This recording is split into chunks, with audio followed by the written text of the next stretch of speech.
Hi, everyone. I'm Jen Flynn, Senior Director of Global Outreach at the Harvard Kenneth C. Griffin Graduate School of Arts and Sciences. And on behalf of Harvard Griffin GSAS, I want to thank you for taking time out of your day to join us as we learn from our distinguished alumna, Elizabeth Klerman, MD, PhD 90, about why sleep matters more than you think. Before I jump to our first question, I'd like to introduce our esteemed guest. Dr. Elizabeth Klerman, MD, PhD 90, is a professor of neurology at Massachusetts General Brigham Hospital and a scholar in medicine fellow, Hinton Society at Harvard Medical School. At Massachusetts General Brigham and Harvard Medical School, Dr. Klerman's efforts are concentrated in clinical and biomathematical research, teaching, and clinical practice. Her areas of research are the application of circadian and sleep research principles to normal and pathophysiologic states, and mathematical analysis and modeling of human circadian, sleep, and neurobehavioral mood and performance rhythms. In 2024, she was awarded the Sleep Research Society Distinguished Scientist Award. Dr. Klerman also mentors students and junior faculty locally and internationally about conducting and analyzing patient-oriented research, and we are so thrilled to have her with us today. Thank you very much for inviting me to participate. Yeah, we're really so delighted to have you, and we have huge interest amongst our alumni for this topic. So let's jump in and start broadly. So, what is the primary purpose of sleep? Besides rest, what does sleep allow our body to do in terms of healing, detoxification, memory consolidation, immune system functions, metabolism? What else? We'd love to start with this first broad question. So it's an excellent question, and we don't know the answer. All of the things that you said are correct. Sleep enables the body to, you could say, body prepared to be awake. And that means it allows all these functions to happen better because some sort of recovery or something else happens when people are asleep. And we know this from studies in which people get insufficient sleep. And in that case, is metabolism changes, mood changes, other physiologic things change. So we know from them that the sleep serves an absolutely vital function. As a matter of fact, one of the founders of the field said that if sleep doesn't serve an absolutely vital function, then it's the worst mistake that evolution has ever made. If you think about it, during sleep, you don't do the things that most people associate with evolution, which is procreation, a defense, and eating. None of those are happening during sleep. And yet every animal sleeps or has a sleep-like behavior. And so there must be something happening that is evolutionarily advantageous so that the body defends the need for sleep. And one of these things you could say is the most basic thing is that, for at least for humans, we don't operate very well at night. And so if you start off by immobilizing us by sleep so that we don't wander around in the night where we are easy prey, all these other things can happen because we're now immobile. We can now do recovery of all these other functions. And so it may be that all these things sort of co-evolved. That's a hypothesis. It's no way of proving it. But my personal feeling is that these things co-evolved once humans and other daytime active creatures were no longer active at night, or nighttime active creatures were no longer active during the day. This was a chance for other physiology to consolidate. So, you talked about kind of the different things that happened, kind of during the night that we don't do, but during the day, and how sleep kind of helps there. But is there an optimal amount of sleep? This question came in from hundreds of people, I would say. Is there an optimal amount of sleep for minimizing health risks or optimal kind of performance? And how does that change as we age? So it's a great question, and the answer is we don't know if it's the same amount of sleep is optimal for every single one of those functions. So it may be, and I'm making this up, that for metabolism you need 6 hours of sleep, but immune function you need 7 hours of sleep. So the amount of sleep that you're going to get is a compromise between two factors. One is called the circadian factor, which is at certain times of day your internal circadian clock promotes wake, and at other times of day it promotes sleep. And so even if you've been awake all night, the circadian system says it's time to wake up. And the second thing that governs how long you're going to sleep is the homeostatic factor, which is how long you've been awake. How much of a drive have you built up because you've been active or you've been awake or something else like that has happened. And there's an interplay between the two of those that governs how long you're asleep. So The main factor that affects how much sleep most people get is how much time they allow themselves to sleep. Mm-hmm. So, um, for most people, not everybody, there are people with sleep disorders and circadian rhythms disorders. I tell them, can you wake up without an alarm clock, or a child or a dog? If you're waking up with an alarm clock, you are by definition not getting enough sleep because the alarm clock is waking you up. We usually tell people it should take you a few minutes to fall asleep. You shouldn't fall asleep the minute your head hits the pillow. Um, and then so we tell people, how much sleep do you get on weekends or vacations? How much sleep do you get then? It's probably a little more than you need because you're making up for lost sleep during the day. The amount of sleep an individual person needs depends on the individual person. So some people, there are probably people who only need 5 hours of sleep, but there are probably many fewer people that need 5 hours of sleep that think they need 5 hours of sleep. The average is probably around 8-ish hours. How much sleep you need varies across your age group. Absolutely. Babies and children need much, much more. Adolescents still need more. Their recommendation is 9 to 10 hours. Um, as adults, 22 and older, we still recommend approximately 8 hours of sleep, and it may decrease over time, but it's hard to know. I would still say, still aim for how much sleep you need where you wouldn't need an alarm clock to wake up. Now, that's a goal. I know that people have jobs and children or older parents or all these other things that interfere with their ability to get the amount of sleep that they need. That is a societal problem. It's a personal problem. It's all these other things. You just asked me how much sleep do people need? And I'm saying if you can sleep without somebody waking you up, that is a way to figure out how much sleep you need. I realize not everybody can do that, but it would be good if they could. Yes, well, we'll get to a little bit of that in just a second, but I want to just probe on this just a second longer because I've heard you give a comparison between an alarm clock and a washing machine, and that really helped crystallize for me, really helped me think about sleep in a different way. Can you share that with us? Sure. So that actually comes from Dr. Till Ronenberg in Munich, Germany, where he says, if you're using a washing machine, would you ever stop at mid-cycle? Why would you stop at mid-cycle and say, oh, no, I think it's done? The machine is developed to clean the system and do all these other things. So the same thing for sleep. Sleep is designed to do a whole number of functions. Why would you stop it early? So is that what you remember my saying? Yes, yeah, yeah. Okay. And I really had not thought of sleep in that way, that cleansing factor that happens. So that was an important analogy for me. Um, Going back to the different phases of sleep, when you said, there's an optimal, there may or may not be an optimal amount of sleep monolithically, but maybe, for individuals. But does sleep phase matter? And what happens in each phase, the REM, deep, core, and how Okay. much do we need? Is there an optimal amount of each phase to fully restore ourselves and maintain good physical and mental health? So I think you mean sleep stages, just like Yeah. correction. So Okay. Yeah. there's sleep is composed of two major sleep stages. One is called rapid eye movement sleep, during which most dreams occur, and one is composed of non-rapid eye movement sleep, when it's not rapid eye movement sleep. And then stages one, two is non-REM sleep has stages one, two, and three, which sort of correspond to the depths of sleep. Um, Different things happen in different amounts of the different stages of sleep. I know of no way of saying, oh, I'm only going to do REM sleep or I'm only going to do non-REM Yeah. stage sleep too. So saying how much is optimal, since you can't do anything about it, I don't necessarily know what to say. There are some drugs that suppress one of these or another, and that's up to a physician to decide and their patient to decide whether or not the drug is worth the changes that it's going to do in sleep.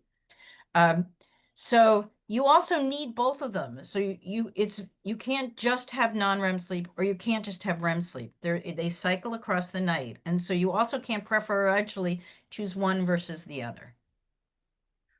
But if So if you're waking in the night, mhm. several times, that was definitely something that a common theme that came through in some of the Yes. questions we received in advance. Yes. You may be getting more of one stage than another inadvertently because of that. And are there impacts there that we So can mitigate against? Yeah. So I don't know of any data that suggests if you're waking in the middle of the night, it means that you're preferentially to getting more of one stage of Okay. sleep than another. They may exist, but I don't know about it. Older people have more problems staying asleep, yes, but their ability to fall back asleep is the same. It's just they're waking up so many more times. There will be more times when they're awake for a long period of time. You mentioned about, the staying, we're supposed to be asleep in the night. Um, but how does being a night owl versus an early bird affect sleep? And I think, sometimes the times when you can sleep, you can't, often can control that. And we'll get into that in more depth in a second. But we have these concepts of, early riser and late to bed, maybe late to rise and early to rise and early to bed. How do those affect sleep and health? So they definitely affect sleep because, as you said, some people are early risers and some people are late risers. We know that also changes across time, across ages. So younger people tend to be early, and then as they go through adolescence, they get later, later, and later. And then as they around 22 or 23, they start becoming earlier. So you think all those adolescents who can't go to sleep before midnight or 1 a.m., that's their biology. It's not that they're trying to avoid their parents. Well, anyway. And then we get earlier again. So that changes over time. In addition, there are people who are more early birds and there are people who are more late owls. I think of it as evolutionarily advantageous because you want some people awake in the morning to guard whatever, and you want some people awake overnight to continue guarding. You don't want everybody awake all at the same time. If you've had kids and you have sleepovers, you want one parent to be able to stay awake through the end of the sleepover, and you want the other parent awake when everybody starts waking up. So we're going to expand that to be a more defending your village sort of thing. Yeah. The issue about how does that affect health? Well, it depends on whether or not you get to sleep when you want to sleep. And during the pandemic, there were some reports that people who were very late owls and weren't getting enough sleep and were having problems with work were actually doing better because they didn't have to get up to go to work because they were working at home. So had fewer, they had more time to sleep in. And there was also a report out of Australia, out of the Monash group, that's showing during the pandemic that some teenagers got to sleep more, once again, because they were doing at home, Yeah. school at home. They didn't have to get up earlier. They're already late. So the problem that happens is the conflict between people's biological tendencies to be morning versus evening and society. So if society says you have to be at school at 8 o'clock in the morning and your body clock doesn't want you to go to sleep until midnight and you have to get up an hour and a half beforehand to have eat, shower, have breakfast or whatever, late people aren't going to get as much sleep. And so part of the question is how much of the disadvantages of being a late person are related to the fact that they're not getting sleep, and how much of it's related to the fact that they're sort of on the wrong time zone. It's almost as if, for me in Boston, a teenager is on the California time zone and trying to operate on the Boston time zone. And so both are probably involved. So yes, it does make a difference in health. And part of this actually is called social debt. So social jet lag is people having what looks like jet lag because they have one sleep schedule during the week, especially if they're a late type, and they have another sleep schedule when they're on their free days. So imagine a teenager has to get up at 7 o'clock in the morning on school days, and then on free days, if they don't have sports or something else, they now get up at noon, right? So they have a big shift of when they go to sleep and when they wake up, and it looks like jet lag, except it's socially induced Mm. because it's a difference between their biological clock timing of when they want to go to sleep and when society is requiring that they go to sleep. Now, this is related to another question that I'm sure is going to come up. Is this is also related to what's going to happen in a couple of weeks when we enter daylight Yeah. saving time, when we end That's daylight saving right. time and start standard time. That's right. You're currently in So daylight saving time.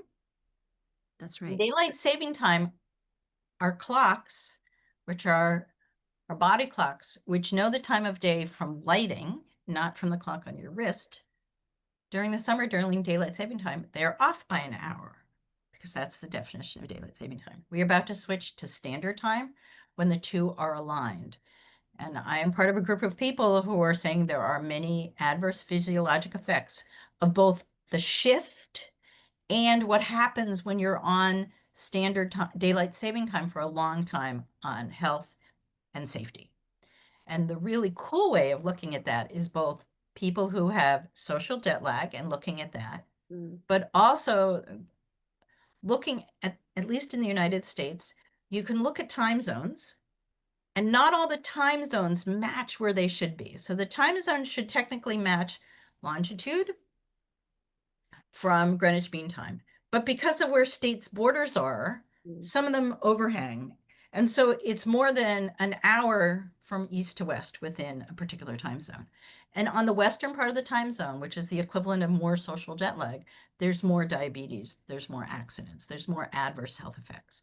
And so that is an analogy of daylight savings time. It's an analogy of social jet lag, and it's an analogy about how what happens when your body clock is not aligned with the social time that you're trying to have it be, which sometimes happens with late owls. Did I tie all that together or did I confuse you? Oh no, that was great. I just want to probe a little bit more on this, on the daylight savings time, because I know there have been votes over the years, including one as recently as March of this year, to make daylight saving time permanent year round. So, um, you shared a little bit about how that would impact body clocks and health, but what would the impacts be if this were to be adopted? Do you think we would see more adverse health outcomes as a result of this? So there would be expected to be more adverse health outcomes. I'd like to point out that the United States had permanent daylight saving time twice already, and it ended because of unpopularity. There was one in the early 1900s, and there was one around the time of the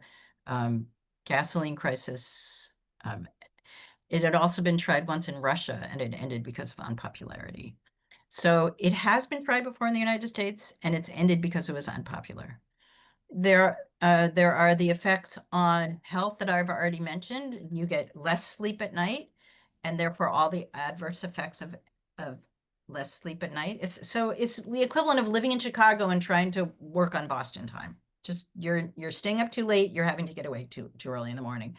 There's evidence of increased traffic accidents that is also there.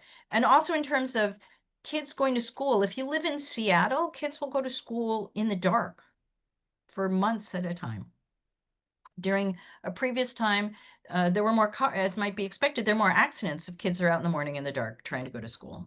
More accidents for kids. So, um, and the other thing to mention is people who get up early are not just children, but they're also people who have to be at work really early in the morning. So that person that's giving you your 4 a.m. coffee or is a TSA person, and they tend to be of lower socioeconomic status. Um, yes, there are people of high socioeconomic status who choose to get up at 4 o'clock in the morning and jog, but more people who have to get up at 3 or 4 o'clock in the morning are of lower socioeconomic status. And if they're now going to be in the darkness even more because of permanent daylight saving time, they're going to get even less sleep, and it's expected that their health would be even worse. Yeah, so essentially, we're saying that there is perhaps a socioeconomic factor um, for some in terms of sleep, and that falls disproportionately on certain communities than Yes, others. because they tend to be the people who wake up earlier, and that means they're going to be even more disproportionately affected because when people say it's there's more light in the evening, there's same amount of light across the day. It's just shifted later in the evening. You stay awake later, but the alarm clock still goes off at 4 o'clock in the morning, and so you've now been awake later because it looks light later, but the clock is later. So once again, just think if you're in Chicago time, it looks like the light is on later. It's light later at night, but you're waking up by New York or Boston time. And so you're getting less sleep. And you're also trying to do things at the time of day that is not appropriate for you. And so that's going to affect health and safety and other physiology. So let's probe into that just a little bit more. So, what are the cognitive, physical, emotional, maybe even economic effects of sleep deprivation? And, or, what are the impacts on decision making or memory, relationships, productivity? Could you share a little bit about that from your research? So there was an interesting set of studies out of the University of Chicago where they put people on 6 hours of sleep, and within a week, people's metabolism looked like pre-diabetes. So, and we know that there are more and more people in the United States who are overweight and who have pre-diabetes or diabetes. And so one question is whether if they got more sleep, would they um, not have some of these conditions? We also know that eating late at night, which happens when you're awake for a long period of time, is not metabolically as good as eating during the day. So calories are not necessarily calories across the day. There's an old saying that you should eat like a king in the morning, like a prince in the afternoon, and like a pauper in the evening. And you certainly shouldn't eat within a couple hours of bedtime. And I keep on saying there should be an exception for ice cream, but I've been told there is no exception for ice cream. For immune function, whoever was right, if you don't sleep enough, you're more likely to get sick. You're less likely to have all the positive effects of a vaccine if you've just been vaccinated. Um, for uh, mood, well, just think of a 3-year-old who hasn't gotten enough sleep. Um, for safety, car accidents, if there's a single vehicle car accident in the middle of the night, somebody fell asleep at the wheel. Rarely something else that when the body decides it wants to go to sleep, it goes to sleep, and you don't know you're asleep until you wake up. So the colloquy article started with my falling asleep at the wheel. I wasn't aware I was asleep. I was aware I was tired, but I wasn't aware I was asleep. And luckily, somebody was sitting next to me who said, "Beth, what's happening?"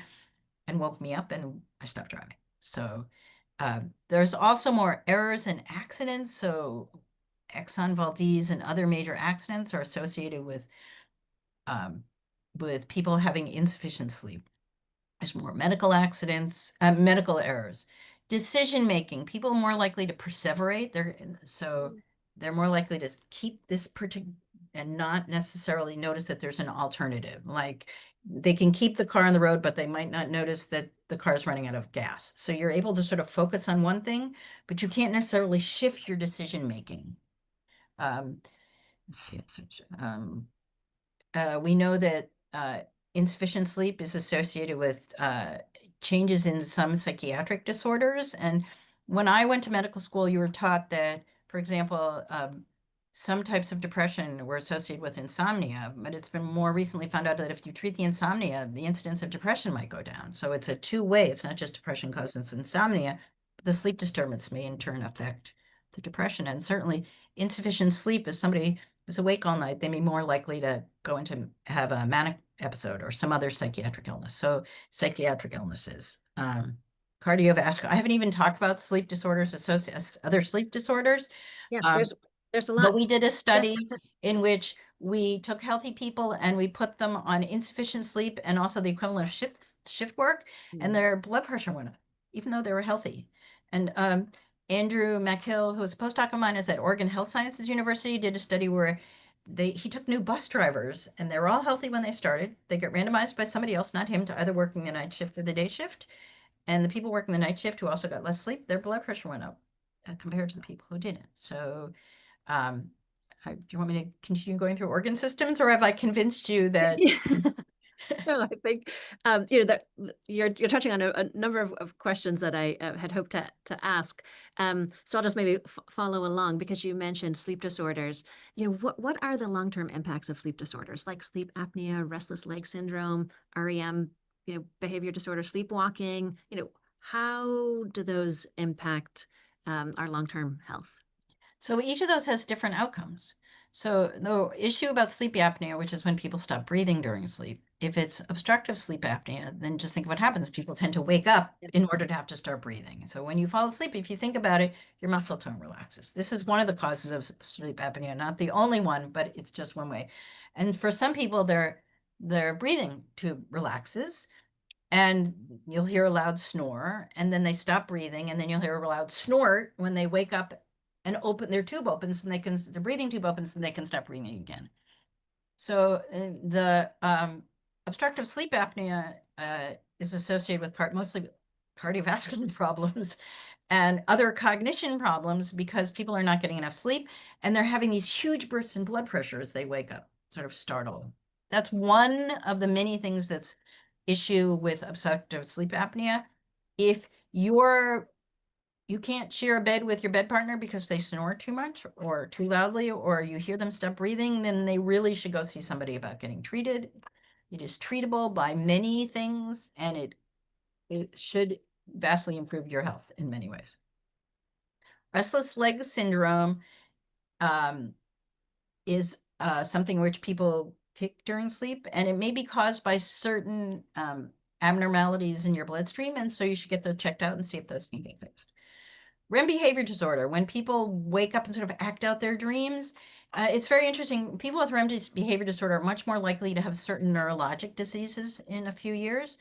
There are some active studies going on studying this. It's not known why. So if you know somebody who really violently acts out their dreams, I would suggest that once again, you go see a neurologist, tell them that this is happening, and see if you can be involved in figuring out why this happens, or at least get monitored as the disease progresses. And once again, not everybody, but a high percentage. Sleepwalking. If the environment is safe, people usually outgrow sleepwalking. It's usually mostly something that happens in children, adolescents. Obviously, there are adults. I remember seeing a movie about an adult, and you have to make sure the environment is safe for them. I guess I want to emphasize that sleep medicine is a field with diagnoses and treatments, and just like cardiology and other illnesses. And if you, we haven't even mentioned one of the most common ones, which is insomnia, or some of the other ones like circadian rhythm sleep-wake disorders, like people who have to work shift work or jet lag. There's also other circadian rhythm sleep-wake disorders associated with profound Alzheimer's disease, where people sort of lose their 24-hour rhythms, or blind people who have non-24-hour rhythms because they're not they can't, because since they're blind, they can't synchronize their circadian clock. So sleep disorders is a real field these days. It has been for around 25 to 40 years or whatever. And we wish that more people would take advantage and think about it. If you're tired, we usually say if you're tired after being in bed for 8 hours, or if your bed partner complains about your kicking or snoring or snorting or just being too unpleasant, you may have a sleep disorder, and we'd like to suggest that you go see somebody about it, because maybe we can help. So you mentioned insomnia, and that absolutely came up in some of the questions that we received in advance of this. So, there are times when you want to sleep, but you just can't because you have insomnia. Can you share a bit about that from the circadian perspective, and what's happening that doesn't allow us to sleep? And is there a way that we can sync our body clock, with the outside environment in some way to, Right. So reduce the the- best way of syncing your body clock is having light, especially in the morning, which is another thing that gets disrupted when we're on daylight saving time. But anyway, um, so the best way to align your clock is by having light, especially in the morning, period. There are many causes of insomnia, and first, I actually want to go back to something that we came before that's going to come up with insomnia, which is, while your average amount of sleep might be 8 hours, you can still have variability in the amount of sleep that you have. So I did a study in which put people in the lab, and they got 16 hours of sleep opportunity per night, um, 12 hours at night and 4 hours during the day. And after a couple days on this, the younger people averaged out at a little over 8 hours of sleep, which means you have to be in bed for more than 8 hours in order to get 8 hours of sleep. And the older people averaged at a little less than 8 hours, which means they have to be in bed for 8 hours in order to get a little less than that. But what was really interesting was that once they'd reached sort of this overall base steady state, there was huge variability. So some nights they would get 8 hours, but other nights they might only get 5. And then the next night they might get 6, or back to 8 or 9 again. So I usually tell mostly my friends, but others, that if one night you don't sleep well, don't worry about it. Don't lie awake worrying about why you're not getting enough sleep. Occasionally, 1 or 2 nights where you don't get as much sleep, if you're giving yourself enough opportunity to sleep, I don't usually worry about it. Now let's get back to insomnia, because not getting as much sleep you want is insomnia. So if you are frequently not getting enough sleep, there's different kinds of insomnia. There's the kind where you can't fall asleep. There's the kind where you fall asleep and you can't stay asleep. And then there's the kind where you fall asleep, but you wake up too early and you can't go back to sleep. In terms of the biological clock, the first and the third one are the ones where we think about may, not necessarily, but may have circadian influences. So if you're a late type, if you're an adolescent and I put you in bed at 10 o'clock, you're going to have sleep onset insomnia. You're not going to be able to fall asleep. And it may be that you have to go to bed at 10. You want to try and go to bed at 10 because you have to wake up at 6 to go to work, and you don't want to go to bed at midnight because that when your body clock wants you to go to bed at midnight, because you want to get 8 hours of sleep, which I hope you want to get. So that's it. And the other end is, suppose you are an early type and your body really wants to go to bed at 9 o'clock at night, but your partner is a late type, or you want to stay up and watch movies, or you want to have an active social life, and therefore you don't go to sleep until 11 o'clock at night. But your body clock, remember I said your body clock is influences when you go to sleep and when you wake up, wants you to wake up at 5 o'clock in the morning. So some causes of insomnia are because there's a mismatch between the internal time and societal demands. Other causes of insomnia are not. Excuse me. And if you go to a sleep clinic, hopefully they can walk you through what is the potential cause of insomnia and what can we do to um, to help you sleep better. Of note, especially in older people, the recommendation is that people not take medications for long periods of time or chronically for insomnia. It's far better to do cognitive behavioral therapy for insomnia and other methods than taking a pill every night for a long period of time. You can take a pill when something has happened for a short period of time, something stressful has happened in your life, but the recommendation, especially for older people, is that you not take a pill every night. And it may get worse for a couple days after or a while if you've been on pills for a long period of time, but overall, the recommendation is that you not take medication for insomnia. So I suggest if you have insomnia, please see a sleep physician or a sleep psychologist. See if you there are sleep psychologists who do terrific work, not just sleep physicians. And so see somebody, see if you can figure out what is the cause of the insomnia, whether it's circadian or other behavior, and then we can possibly, hopefully, tailor the treatment. Insomnia is a big catch-all, and we want to make sure that we give the right treatment for the right cause. Does that make sense? Yes, yeah.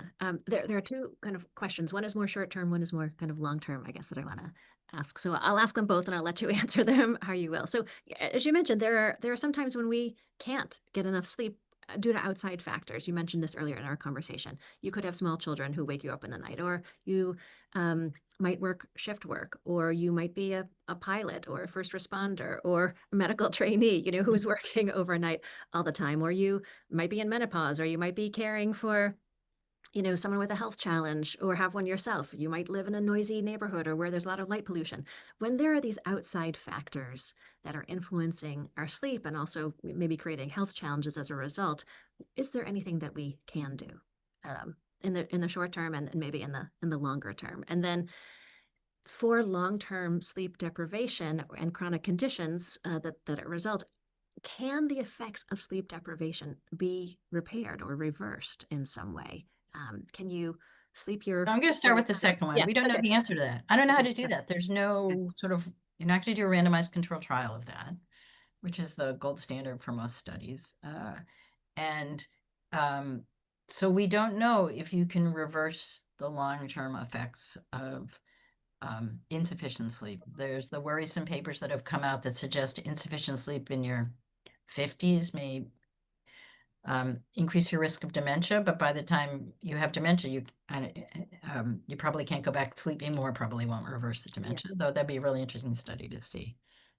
So some of it is, we just don't know the answer to the second question about whether or not you can reverse it. However, I would say try, just in terms of long term, but certainly in terms of short term, if you start sleeping more, some of the effects may reverse in terms of metabolism or safety or cardiovascular outcomes.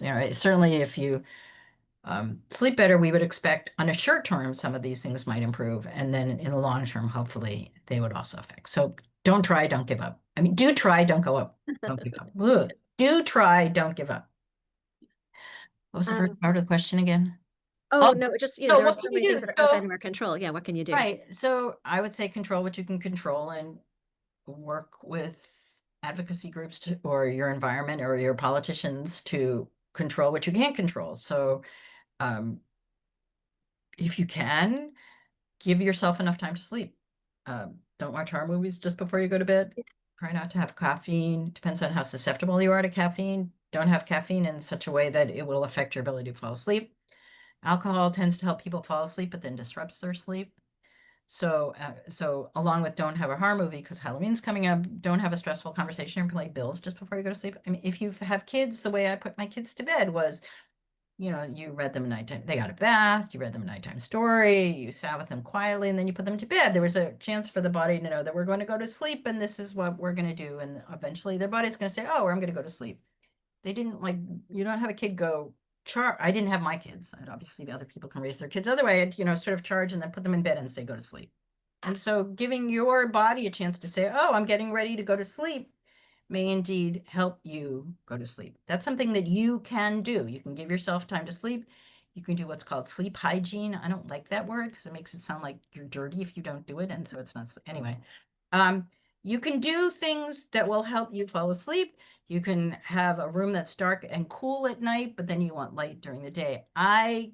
You have to talk to somebody else about light pollution, about noise pollution, about bad shift work, about adequate support for families so that people have to work multiple jobs or don't have support for children or elder care. That's outside most individuals' ability to do something. And so it becomes a societal problem or a political problem in addition to what people can do.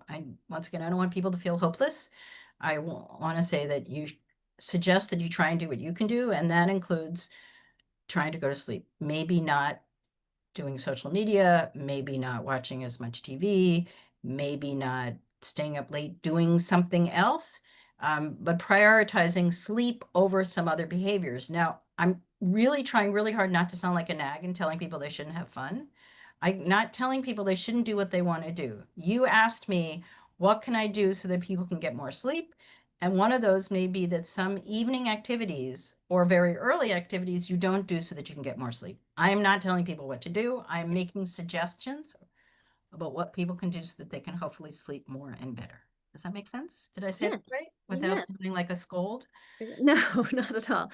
So just following on from that, is there something that we can do collectively through advocacy, perhaps, as a society to reframe sleep from something we fit in around everything else that we have to do in our lives to really seeing it as a long-term investment in our health? And how can we align that with maybe policy making about health interventions, about school start times, maybe daylight savings time? Is there a role that we can play to advocate for societal change in this area? That's a great question, and I don't know how to do that because I'm not somebody who knows about advocacy or how those work. I'd like to think that advocacy works. Certainly, the people about school time later have had success in some areas of the country, which incidentally, if you move to permanent daylight saving time, you would lose those success.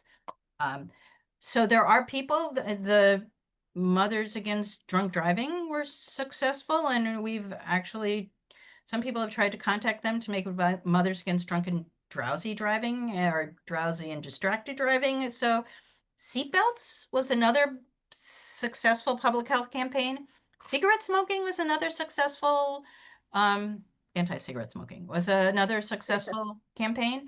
And of interest about cigarette smoking, as somebody pointed out to me, Michael Tweary of NIH, that there was never a randomized controlled trial of cigarette smoking. There was just a preponderance of evidence. And so while I have occasionally said there's not enough evidence to know that exactly, there may be enough evidence that we already have that we don't need to know other style, or we can say, no, kids shouldn't go to school so early, or we should try and fix A, B, or C. But I don't know how to do that kind of advocacy. There are other people who know how to do that. And hopefully some of those are on this, or somebody knows somebody who knows how to do that. That's a great thing. I'm just don't know how to do it. Um, we'll give you a pass on that one. Thank you. So you mentioned drowsy driving, and you also mentioned, the colloquy article where that, your own drowsy driving kind of leads off that article. Can you just share a little bit about the difference between um, being having enough sleep and feeling alert? You sometimes Oh. you think you're like, oh, I've had enough sleep, and then you undertake something in like a long drive at night, and then all of a sudden you find yourself going off the road, as has happened to you.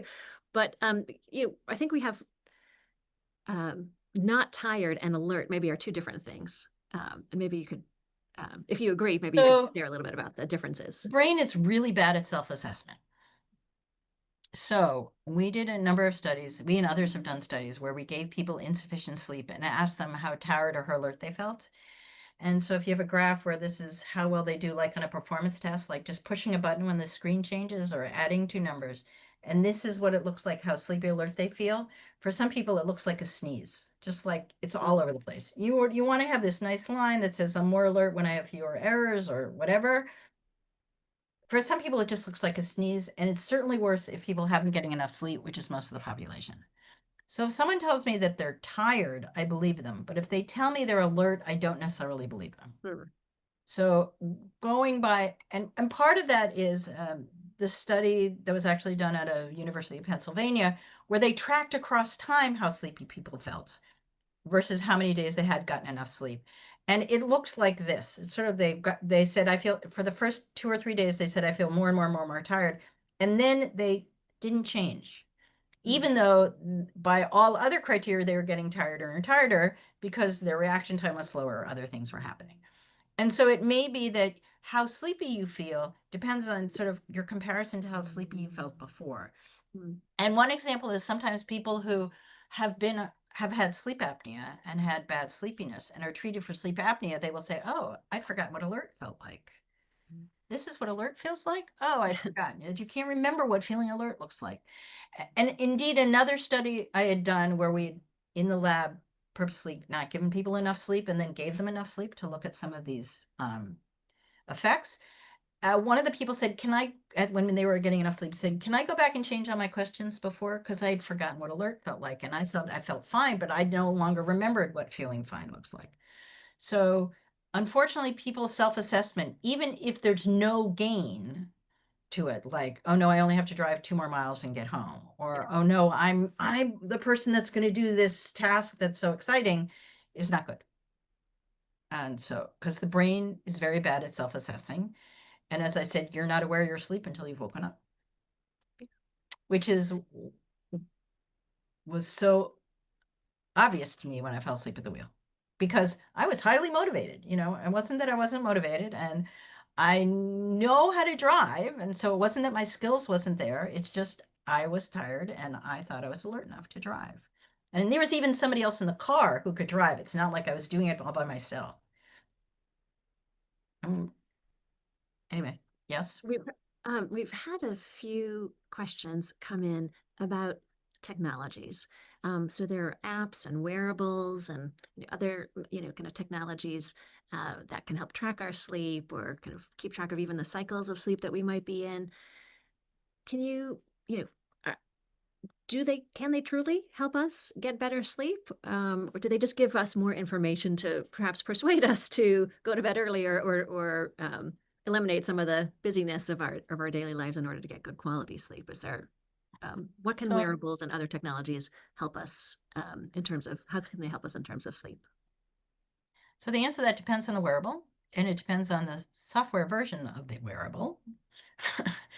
And it depends on what you want to use it for. So I can't answer globally, and I certainly wouldn't say that this particular software on this particular product is what you can use because it might be good for one thing, but might not be able to diagnose your sleep apnea.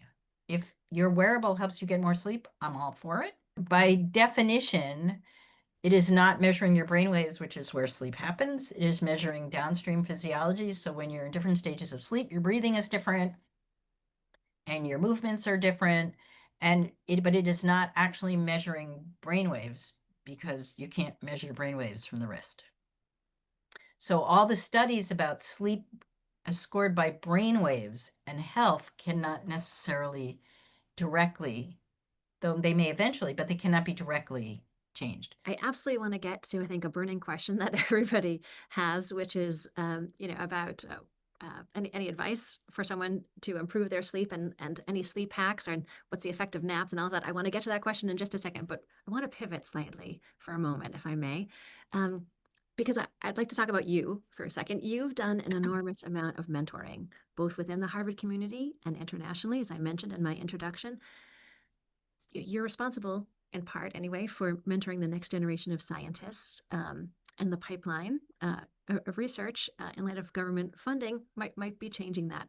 Can you talk a little bit about your work mentoring the next generation of scientists, sleep scientists, or scientists more general. A little bit about your mentoring, and then do you see that changing now as a result of government funding freezes? So thanks for that question. I love doing mentoring and patient-oriented research. You can't teach how to do patient-oriented research just in a classroom. And in order to teach people how to do this, you actually have to sit with them and talk about what is their question. You notice several times you asked me something and I've redefined the question so that I could answer it. So somebody will come to me and say, I'm really interested in whether X affects Y. And then we have to sit and together decide what is the question, what is the best way of answering the question, what is the methodology for gathering the data, what data point, what kind of data do you want to gather, how are you going to analyze the data? And then how do you write a grant, whether it's an NIH grant or some other grant?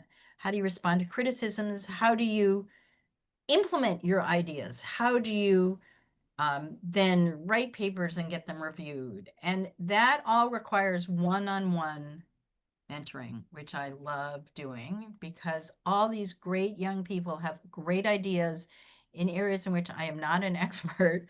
And if I can just help them get over the hump about how to communicate their ideas, how to refine their ideas, then I can help them succeed. One of the worries about the current funding is that there is less funding for junior investigators. And if we lose them now, they may not come back into the field. And how will that affect or if we lose them to another country, they might not come back. They might not come back to the United States, or other talented people might not be coming to the United States. And how will that affect us long term? You can't just say, oh, now 3 years later, okay, now there's funding and expect people to change back. It's just like longitudinal data requires collecting the data all the time. You can't just dump it, come back. I'm happy to help anybody that wants to work with me if I can.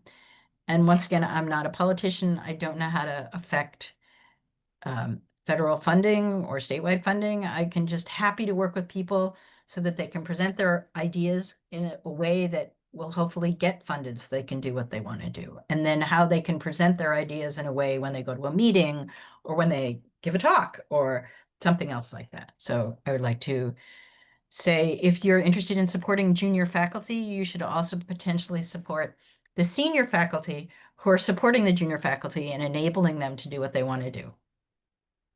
How's that sound? That sounds great. All right, now let's get to the last question. So people are definitely looking for some sleep hacks. They want to know about naps and sleep routines, any interventions that we can do. So all of that is to say, let's end on kind of what's your best advice for someone trying to improve their sleep and maybe improve aspects of their health through improved sleep. So I usually say if you want to nap and you can nap in a safe place, you should nap. There's no evidence that people can sleep when they're not tired. You give me a piece of chocolate cake and I can eat it, even if I'm not hungry, but there's no evidence you can sleep when you're not tired. And indeed, I did a study, the same study that we looked at the night-to-night variability after people had gotten enough sleep. We did a study where we looked at younger and older people, and we said, sleep at home, all you usually do, just tell it to sleep whatever you need. You just can't have caffeine for the week before you come in, but because we're not going to give you caffeine in the lab, but sleep all you need. And then we brought them into the lab. And the first night in the lab, they slept at their usual time and duration. And then we did something called the multiple sleep latency test, where we had people try and nap to see how sleepy they were.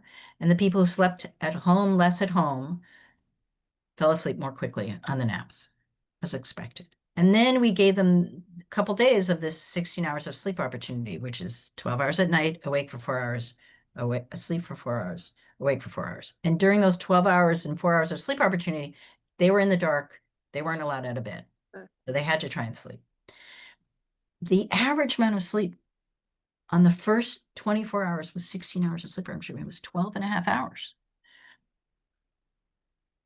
I mean, people said, no, I only need 6 or 7 hours. Everybody slept more than they did before, and it gradually asymptoted down to that 8-ish hours.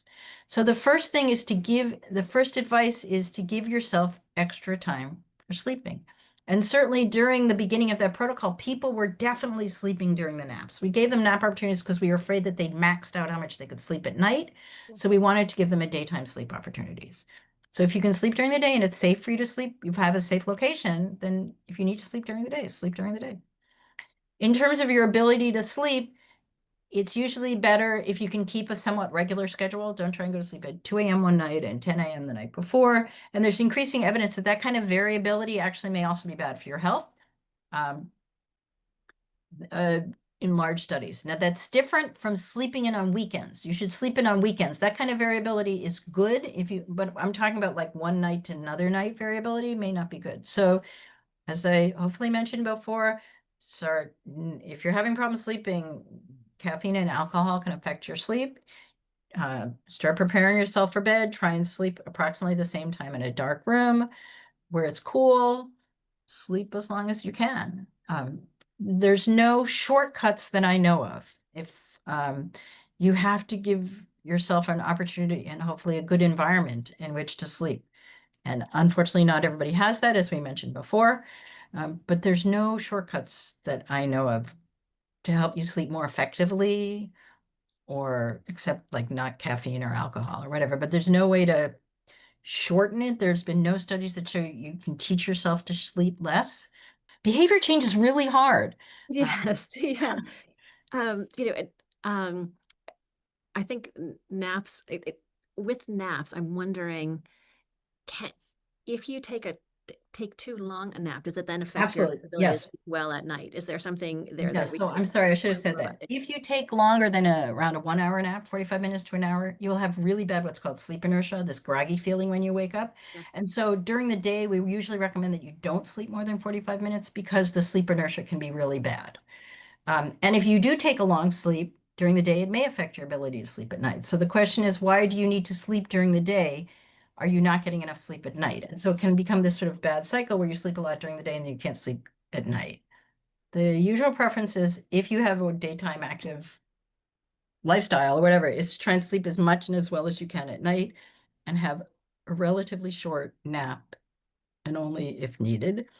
You still have some sleep inertia when you wake up during the morning, but it's not as bad as if you sleep a lot in the afternoon or in the evening. And when I say sleep a lot, falling asleep on the sofa is sleeping. So I'm talking about all the sleep that happens over the 24 hours. Now, I realize that some people fall asleep on the sofa because for whatever reason, but I'm just saying count that into how much sleep you're getting over the 24 hours. Not just sleep in bed, but if you're falling asleep on the sofa watching TV, that's still part of the amount of sleep you're getting over the 24 hours. Does that make sense? It does, absolutely. And I'm sorry that we have to cut this conversation off as we're coming to the end of the hour because this has just been fascinating. Thank you so much, Dr. Klerman, for Thank being you. with I us hope I was today. clear. I hope I was positive.